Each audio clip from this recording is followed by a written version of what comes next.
Dalam pandangan kaum Sufi, hati manusia diumpamakan seperti sebuah cermin yang seharusnya bening dan mampu memantulkan cahaya ilahiyah.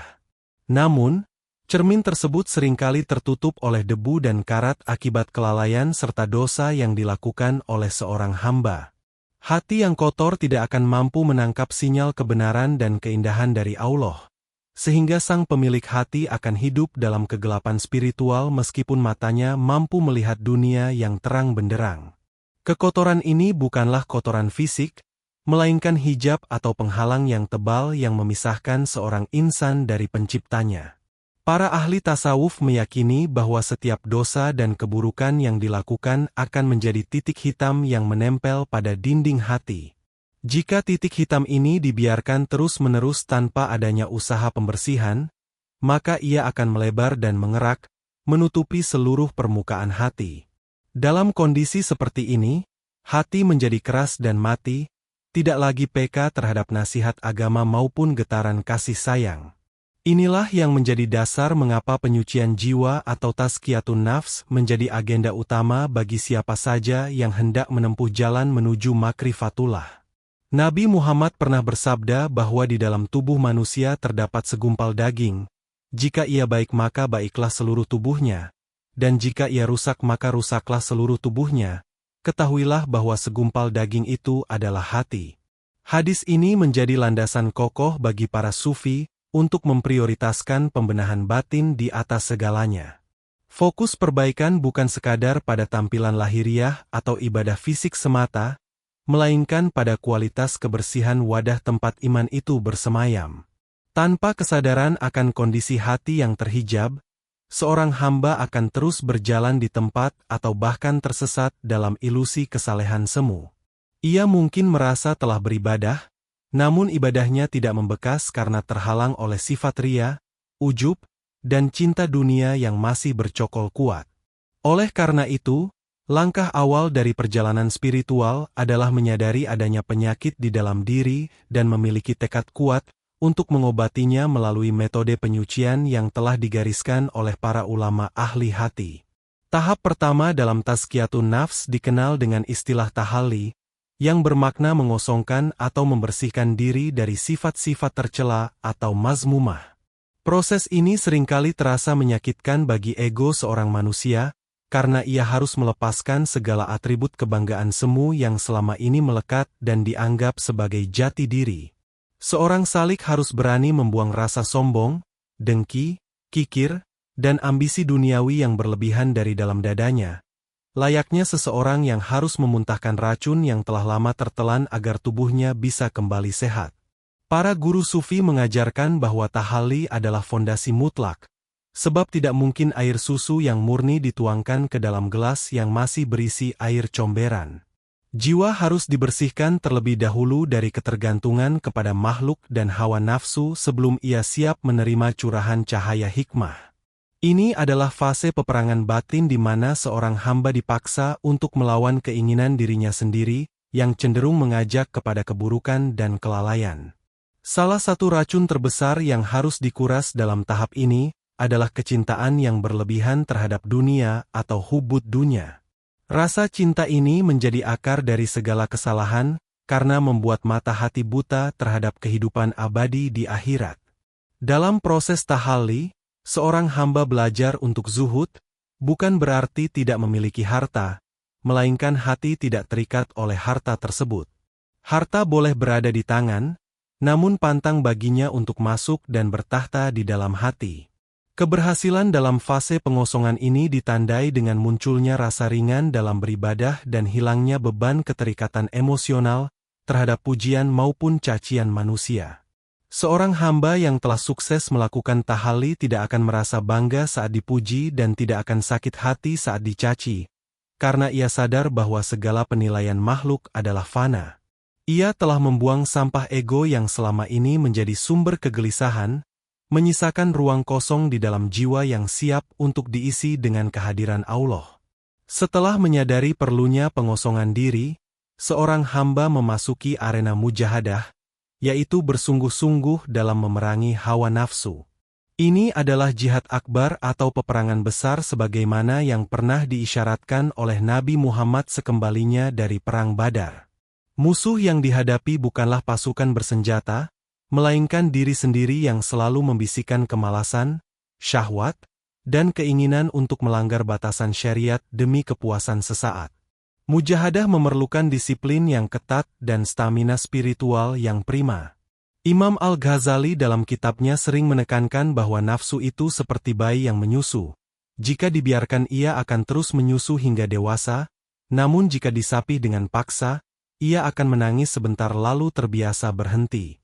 Demikianlah seorang salik harus tega memaksa nafsunya untuk berhenti dari kebiasaan buruk, menahan lapar dengan puasa, menahan kantuk dengan bangun malam, dan menahan lisan dari perkataan yang tidak berguna. Dalam praktiknya, mujahadah bukan berarti mematikan nafsu sama sekali, karena manusia tetap membutuhkan nafsu untuk bertahan hidup. Tujuannya adalah mengendalikan dan menundukkan nafsu agar ia menjadi tawanan yang patuh, bukan majikan yang memerintah. Nafsu yang liar harus ditarik kekangnya agar berjalan sesuai dengan kehendak ilahi, bukan berjalan liar menuruti insting hewani yang merusak tatanan kemuliaan manusia. Ketabahan dalam mujahadah akan melahirkan kekuatan karakter yang luar biasa. Seorang hamba yang terbiasa bermujahadah akan memiliki ketahanan mental yang baja dalam menghadapi ujian kehidupan. Ia tidak mudah goyah oleh godaan setan karena benteng pertahanannya telah dibangun melalui keringat dan air mata perjuangan melawan kelemahan dirinya sendiri.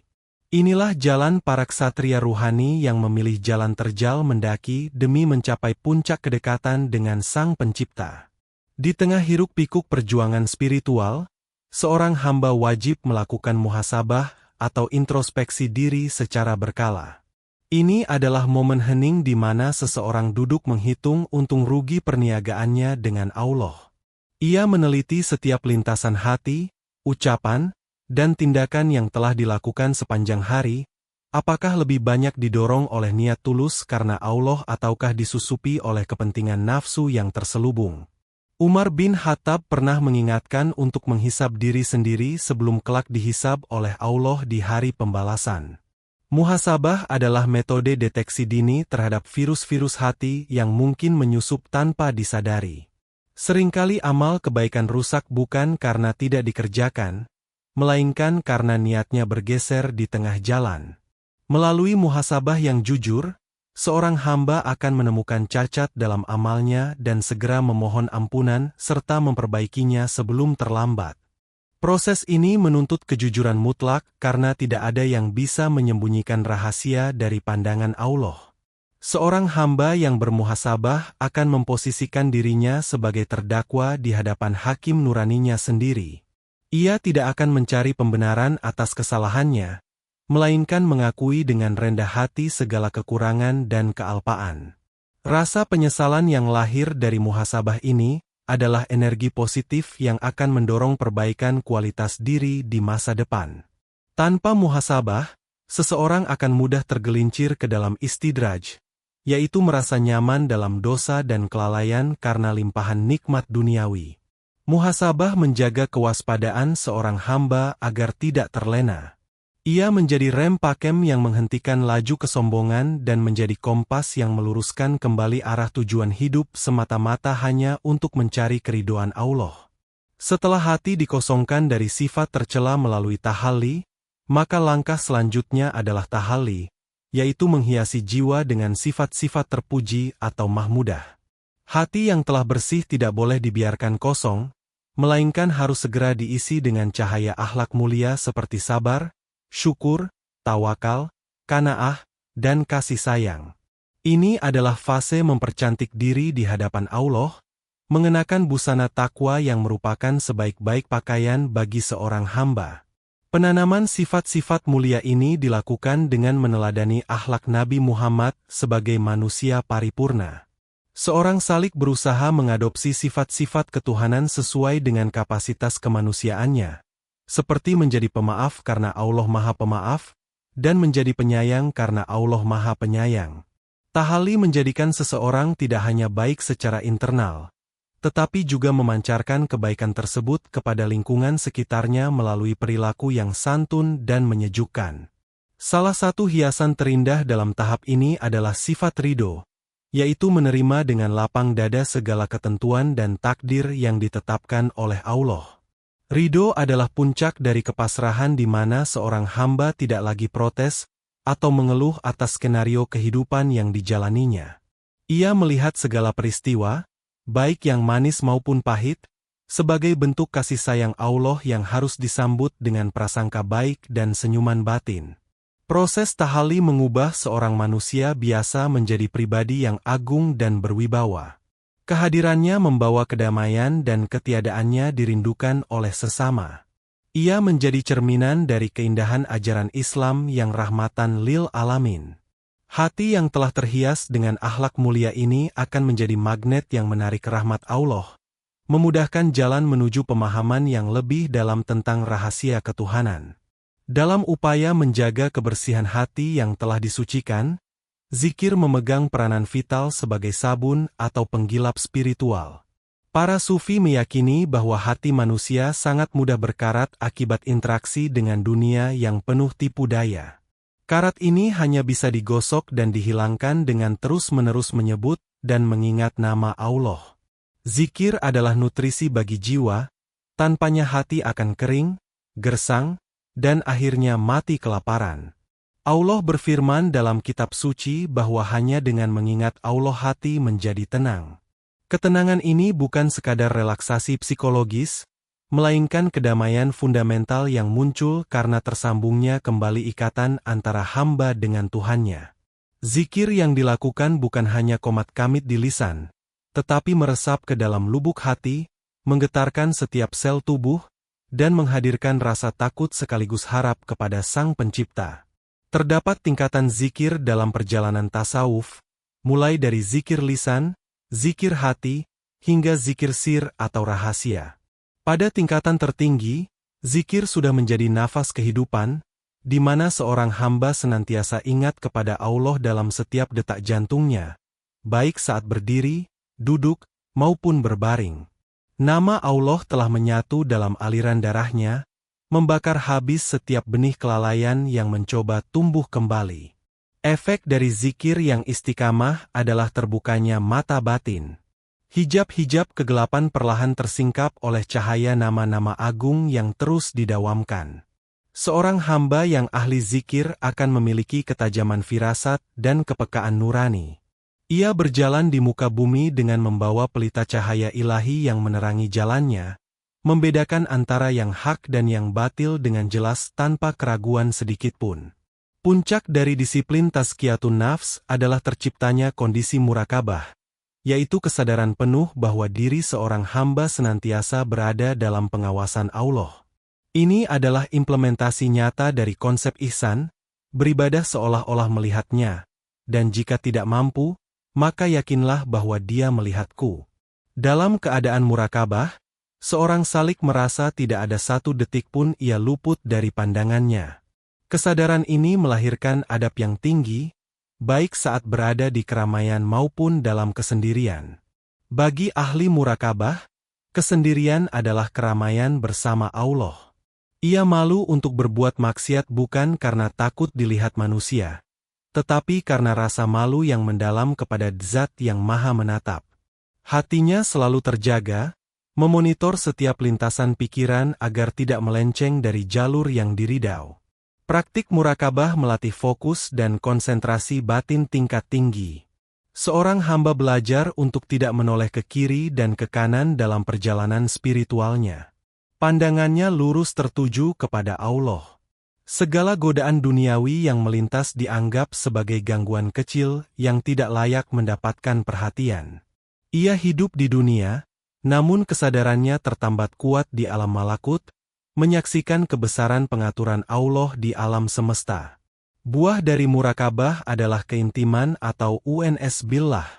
Rasa takut yang mencekam berubah menjadi rasa rindu dan cinta yang menggelora.